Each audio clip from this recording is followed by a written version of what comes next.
Jeremy Brown spent 20 years serving our country in special operations for the U.S. Army, where he specialized in unconventional warfare, which is probably one of the reasons why the FBI came to his home and tried to recruit him to be a part of their January 6th false flag against peaceful American protesters. After going public with video evidence of the FBI visit, Jeremy Brown was arrested on trumped-up charges and sentenced to 7 years in federal prison. I recently interviewed Jeremy about his new podcast, Fusion Cell. Here are the highlights. Everybody knows something's going on. There's just some of us who have a much better knowledge of what's going on than others. But, the reality is that America is an occupied country. Our savior is not going to be somebody who's popular, who's rich, who is successful in the ways of the world right now, whether it's Elon Musk or whether it's Donald Trump.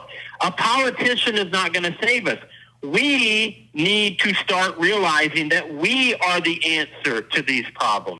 In essence, America has become a nation of cowards who will only tell you what they believe if they can get 3 forms of verification that you agree with them. And this is not the country that our founders established, and it certainly isn't the way they established it. And until we start to stand up for our own beliefs and principles and not rely on these manufactured heroes, these superheroes that are given to us by the media, well, then we're never going to fix the problem. Tyranny is not coming. It is already here. AI is just simply another weapon in the toolbox of those who seek to control the world. And that's all it is. I mean, the reality is that they want way fewer of us, but they know that they like all the things that we contribute to the world, and so they have to have some type of replacement, and AI is one of those replacements. And they've told us that this is what they want through the dystopic pre-programming of Minority Report and, Total Recall. I mean, you ask kids and they're like, yeah, no, I'm good with that. If I could just be in the video game all day long with the woman in red, I'm fine with that. And this is the problem. This is why there's no will and no appetite for liberty. The true threat is the institutional information dominance that has led multiple generations into believing these massive lies and being okay with them.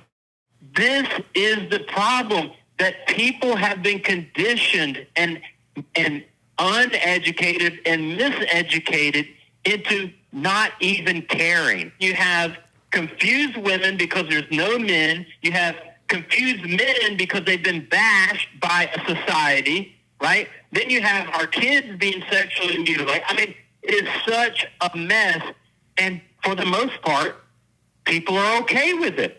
And to be honest, I think this country might be like a drug addict. But until you hit rock bottom, you're not going to change. And I'm afraid that that's where we are. It might take the spiraling into complete tyranny and totalitarianism in order for people to say, oh my gosh, we've got to do something. We're not going to change things by voting in rigged elections, by suing in corrupt courts, and by hashtagging on censored media.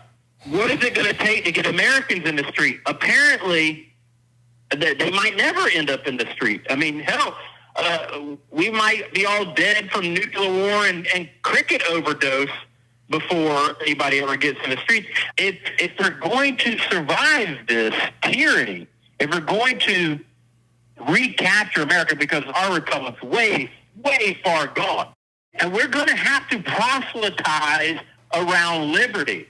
And that is how unconventional warfare works. My God, America is a third world country that has to be recaptured under the banner of liberty.